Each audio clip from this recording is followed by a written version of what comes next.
to Ryan's office. For Azeroth!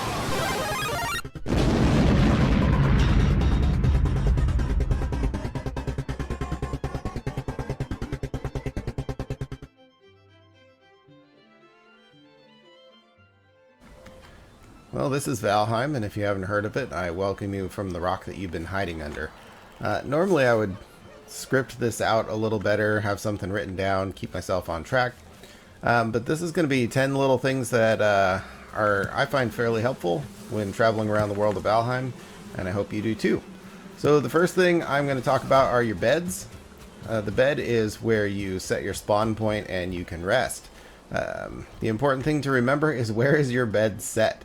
There's been too many times where I've been across the ocean in the middle of nowhere, set up a little camp, set my bed, and forgot that it was there. And then when I'm somewhere else 20 hours later exploring and I die, and I respawn at a bed in the middle of nowhere, buck naked, stranded without a boat or anything else, it can be pretty frustrating. So just remember where your beds are and which one you have actually set to your respawn point. It will save you some headaches later. And in that, and keeping in theme with death and being stranded, is your gear. More often than not, when you die, you're going to be in hostile territory and things have taken a turn for the worse. And if you didn't survive it when you were fully geared up, how are you going to survive it when you're naked? So I would suggest crafting a separate set of gear, a backup set of gear, troll hide or rag leather, something just to have on hand, so when you die, you're not running back in on your corpse run completely naked.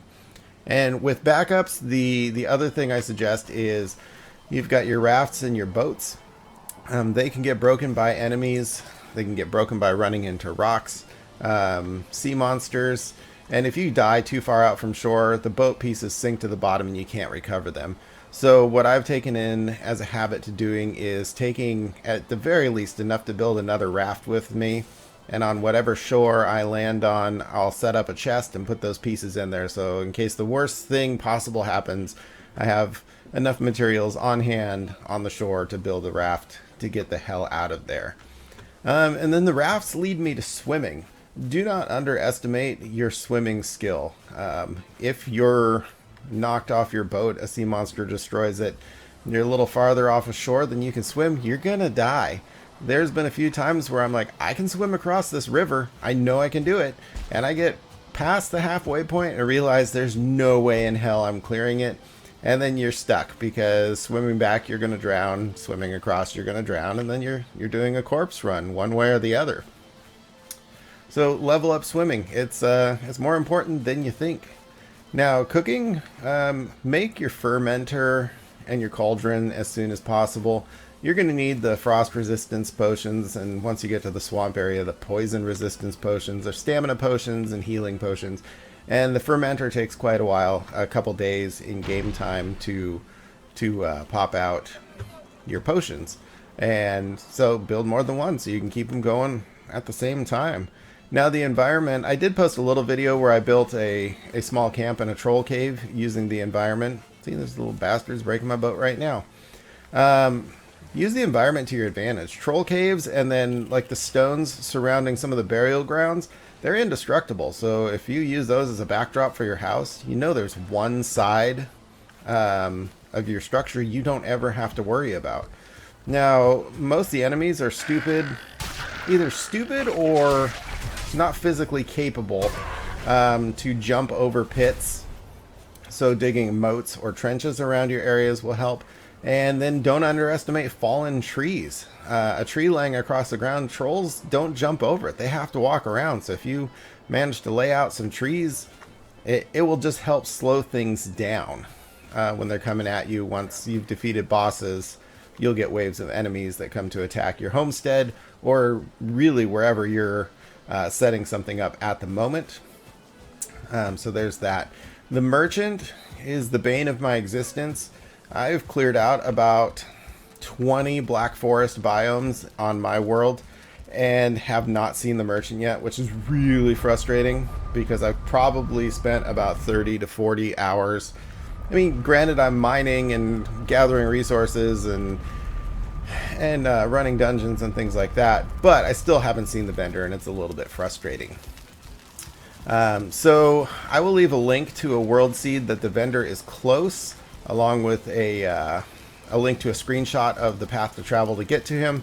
And I don't feel bad for using another world seed to find the vendor, because after 30 to 40 hours invested, I just needed him. So what you're going to get from him is this helmet that works as a torch, and you're going to get the belt, which adds 150 to your carry weight, which is pretty important.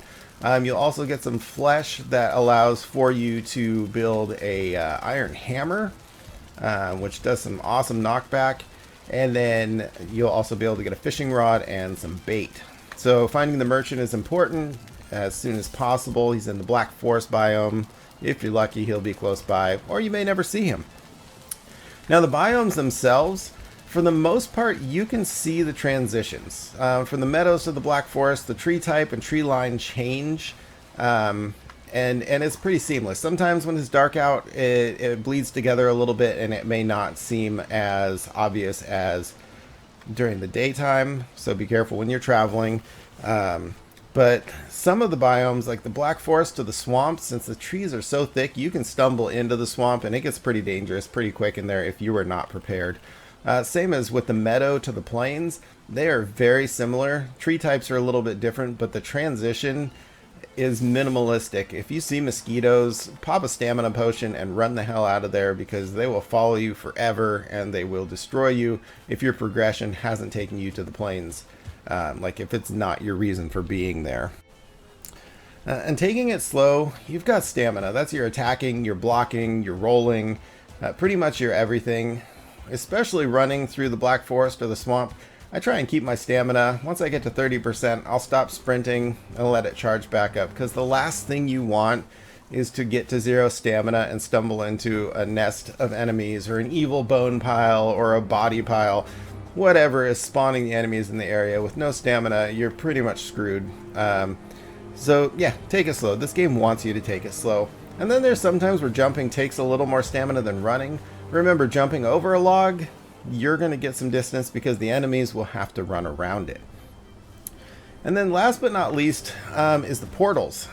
Same with the boats. If you can take materials with you across your long voyage to pop up a portal wherever you're going to be, back to your home base, and you die and you spawn in your home base, you have a quick point back. I use portals for more than that. Like in this house that I'm building, I didn't want to use up floor space to have it all broken out to have stairways, so I have a portal that goes to my upstairs. I'm going to probably have another portal that goes to a storeroom or a crafting room, but you have to leave 3 or 4 spaces out of the floor to accommodate stairs, so I use portals just to go up and down stairs. I keep a couple portals active, one that says home, so it's always taking me to my home base. If I set up a portal anywhere and queue it as home, it will take me there. The important thing with portals, if I have 2 that say home and I set up a 3rd that says home, it's going to disconnect the first one. So the 2 most recent same label portals will be connected. So that's important to remember, or you're going to find yourself trying to port back to your home base and ending up in the middle of nowhere where you set your secondary portal. So anyways, those are the few things that are just little reminders, things that I just don't think about and forget. The bed one, again, know where your bed is at. I end up in weird places all the time because I forgot to reset my spawn point. So I'm gonna go do some gathering and go take my first shot at bone mass, and I'll put that video up in a little while too. So anyways, enjoy Valheim and keep at it.